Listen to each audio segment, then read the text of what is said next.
ലോകഭൂപടത്തിൽ വെറൊരു dot പോലെ മാത്രം കാണുന്ന മനോഹരമായ ഒരു ബീച്ചുള്ള ഒരു കൊച്ചു ദ്വീപ് രാഷ്ട്രം.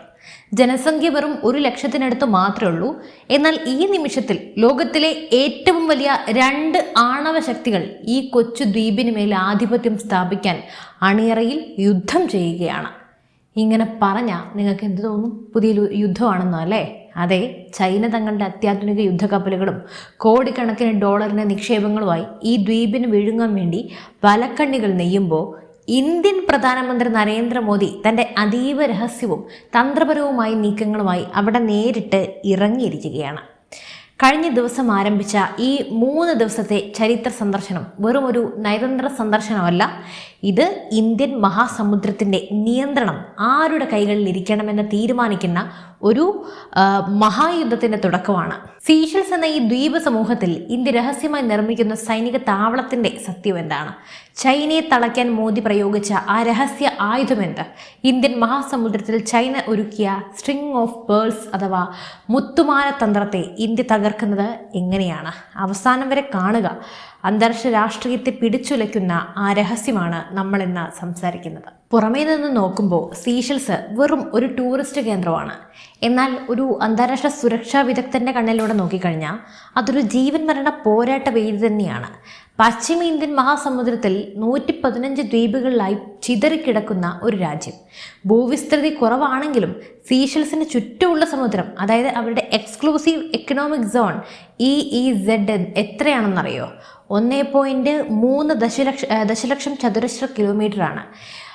ഈ ഭീമമായ സമുദ്ര മേഖലയിലൂടെയാണ് ലോകത്തിലെ ഏറ്റവും തിരക്കേറിയ സമുദ്ര ആശയവിനിമയ രേഖകളൊക്കെ കടന്നു പോകുന്നത്. കിഴക്കൻ ആഫ്രിക്ക, പശ്ചിമേഷ്യ, ദക്ഷിണേഷ്യ, പിന്നെ വിശാലമായ ഇന്തോ പസഫിക് മേഖല, ഇവയെല്ലാം പരസ്പരം ബന്ധിപ്പിക്കുന്ന അന്താരാഷ്ട്ര കടൽപാതകളുടെ കൃത്യം നടുവിലാണ്, അതായത് എല്ലാത്തിൻ്റെയും സെൻറ്ററിലാണ് സീഷൽസിൻ്റെ പൊസിഷൻ ഉള്ളത്. ലോകത്തിലെ പകുതിയിലധികം എണ്ണക്കപ്പലുകളും കൊമേഴ്ഷ്യൽ ചരക്ക് കപ്പലുകളൊക്കെ കടന്നു പോകുന്നത് ഇതിലൂടെ തന്നെയാണ്. അപ്പോൾ ഇവിടെയാണ് നമ്മുടെ ഇന്ത്യയുടെ നെഞ്ചിരിപ്പ് കൂടാൻ കാരണം ഈ പാതയിൽ ഒരു ചെറിയ തടസ്സം ഉണ്ടായാൽ പോലും ഇന്ത്യയുടെ സമ്പദ് വ്യവസ്ഥ തകർന്ന് തരിപ്പണമാകും. അതുകൊണ്ട് തന്നെ ഈ റൂട്ടുകളിലേക്ക് സുരക്ഷ ഉറപ്പാക്കുക എന്നത് ഇന്ത്യക്ക് സീഷൽസിനെ കൂടെ നിർത്തിയേ മതിയാകും. നമുക്ക് അത്രത്തോളം ഇമ്പോർട്ടൻ്റ് ആണ് ആ സ്ഥലം. എന്നാൽ ഇത് മാത്രമല്ല, ഇന്ത്യ മാത്രമല്ല ഈ തന്ത്രപ്രധാനമായ ഈ കണ്ണിയെ നോക്കി വെച്ചിരിക്കുന്നത്. അവിടെയാണ് വില്ലൻ്റെ എൻട്രി. കഴിഞ്ഞൊരു ദശകമായി ഇന്ത്യൻ മഹാസമുദ്രത്തിൽ ചൈന നടത്തുന്ന നീക്കങ്ങൾ അത്യന്തം അപകടകരമാണ്. ചൈനയുടെ സ്ട്രിംഗ് ഓഫ് പേൾസ് തന്ത്രം നിങ്ങൾ കേട്ടിട്ടുണ്ടായിരിക്കും. ഇന്ത്യയുടെ 4 പാടും, ഇന്ത്യ ഇങ്ങനെ കിടക്കുന്നു, ചൈന അതിൻ്റെ തൊട്ടുമുകളിൽ.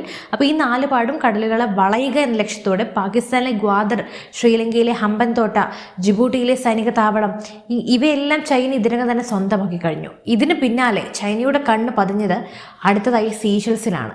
സീഷൽസിന് വലിയ തോതിൽ ആഫ്രിക്കൻ രാജ്യങ്ങളിലേക്ക് കടക്കാനുള്ള ഒരു ഗേറ്റ് വേ ആകാൻ സാധിക്കും. ചൈന തങ്ങളുടെ ഭീമമായ സാമ്പത്തിക ശേഷി ഉപയോഗിച്ച് സീഷൽസിലെ വലിയ അടിസ്ഥാന സൗകര്യ വികസനങ്ങളിൽ പണം ഇറക്കാൻ തുടങ്ങിക്കഴിഞ്ഞു. ചൈനീസ് കപ്പലുകളും സബ്മറീനുകളും ആഫ്രിക്കൻ തീരങ്ങളിലും സീഷൽസിന് ചുറ്റുമുള്ള ജലാശയങ്ങളിലും പതിവായി പ്രത്യക്ഷപ്പെടാനും തുടങ്ങിയിട്ടുണ്ട്. ഇത് ഇന്ത്യക്ക് നൽകിയ മുന്നറിയിപ്പ് ചെറുതൊന്നുമല്ല. ചൈന അവിടെ ഒരു നാവിക താവളം ഉണ്ടാക്കിയാൽ ഇന്ത്യൻ നാവികസേനയുടെ കിഴക്ക് പടിഞ്ഞാറൻ കപ്പൽ വിന്യാസങ്ങൾ പൂർണ്ണമായും ചൈനയുടെ നിരീക്ഷണത്തിലാകും. അതോടെ കളി മാറും. ഇന്ത്യയുടെ സുരക്ഷാ വലയത്തിൽ വീഴുന്ന ഏറ്റവും വലിയ വിള്ളലായിരിക്കും അത്. ഇപ്പോൾ കാര്യങ്ങളെ കുറിച്ച് നിങ്ങൾക്ക് മനസ്സിലായി കാണില്ലേ? അപ്പോൾ ഈ ഭീഷണിയെ തകർക്കാൻ ഇന്ത്യക്ക് ഒരു പോംവഴി അത്യാവശ്യമായിരുന്നു. അവിടെയാണ് നരേന്ദ്രമോദി നേരിട്ട് കളത്തിലിറങ്ങിയത്. നമുക്ക് കുറച്ച് പിന്നോട്ട് പോകാം. 2015 പ്രധാനമന്ത്രി നരേന്ദ്രമോദി സീഷൽസ് സന്ദർശിച്ചപ്പോൾ, അതായത് അദ്ദേഹം അധികാരത്തിൽ കയറി 1 വർഷം പിന്നിട്ടപ്പോൾ തന്നെ സീഷൽസ് സന്ദർശിച്ചിരുന്നു. അപ്പോൾ ഒരു ചരിത്രപരമായ കരാർ ഒപ്പിട്ടിരുന്നു. അതാണ് അസംപ്ഷൻ ഐലൻഡ് കരാർ.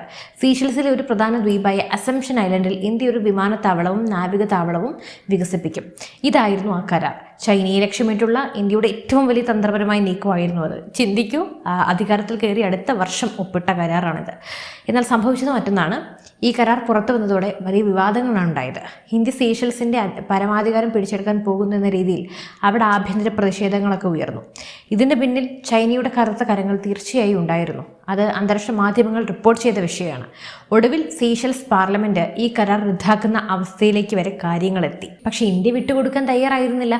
പരസ്യമായി സൈനിക താവളത്തിന് പകരം ഇന്ത്യ തന്ത്രം മാറ്റി. സീഷെൽസിന്റെ സ്വന്തം സുരക്ഷാശേഷി വർദ്ധിപ്പിക്കുക എന്ന പേരിൽ ഇന്ത്യ ഇവിടെ കോസ്റ്റൽ സർവൈലൻസ് റഡാർ സിസ്റ്റം സ്ഥാപിച്ചു, CSRS. രണ്ടാമത്തെ ഡോണിയൽ വിമാനവും അത്യാധുനിക പെട്രോളിംഗ് കപ്പലുകളും ഇന്ത്യ അവർക്ക് സമ്മാനമായിട്ട് നൽകി.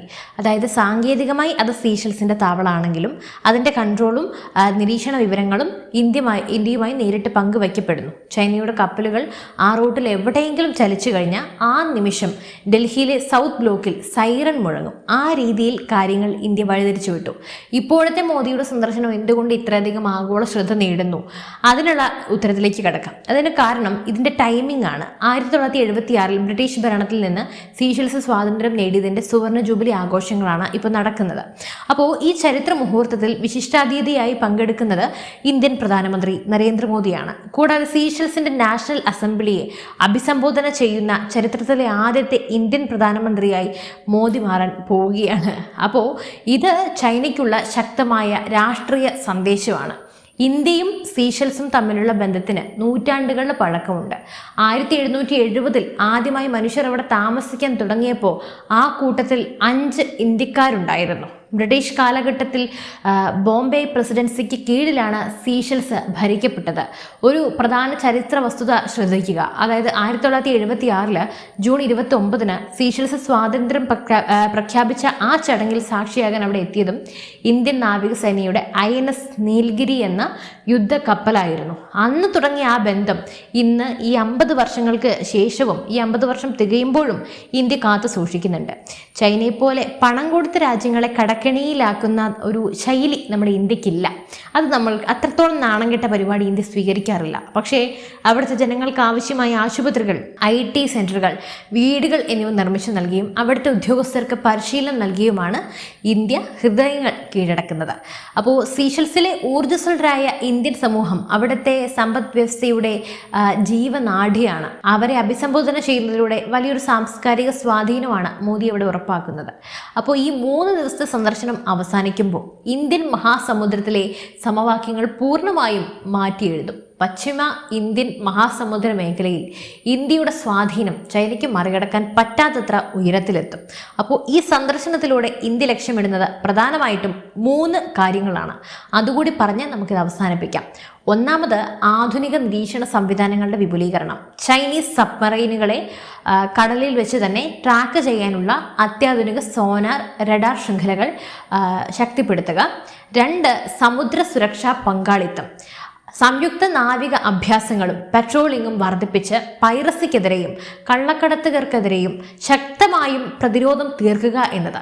ഇനി 3ാമത്തെ പോയിന്റിലേക്ക് കടക്കാം. തന്ത്രപരമായ മേധാവിത്വം. വലിപ്പത്തിൽ ചെറുതാണെങ്കിലും തന്ത്രപരമായ കാര്യങ്ങളിൽ സീഷെൽസ് ഇന്ത്യയുടെ ഏറ്റവും വിശ്വസ്തനായ പങ്കാളിയാണെന്ന് ലോകത്തിന് മുന്നിൽ കാണിച്ചു കൊടുക്കുക. നയതന്ത്രത്തിന്റെ ചെസ് ബോർഡിൽ മോദി തന്റെ കരുക്കൾ എന്തായാലും നീങ്ങിക്കഴിഞ്ഞു. ചൈനയുടെ മുത്തുമാല തന്ത്രത്തെ ഇന്ത്യ തങ്ങളുടെ സാഗർ അഥവാ security and growth for all India region എന്ന വജ്രമാല തന്ത്രം കൊണ്ട് വരിഞ്ഞു മുറുക്കുകയാണ്. സീഷെൽസ് എന്ന ഈ കൊച്ചു രാജ്യം കേവലം ഒരു വിനോദസഞ്ചാര കേന്ദ്രമല്ല, മറിച്ച് ഇന്ത്യയുടെ സുരക്ഷയുടെ കാവൽക്കാരനാണ്.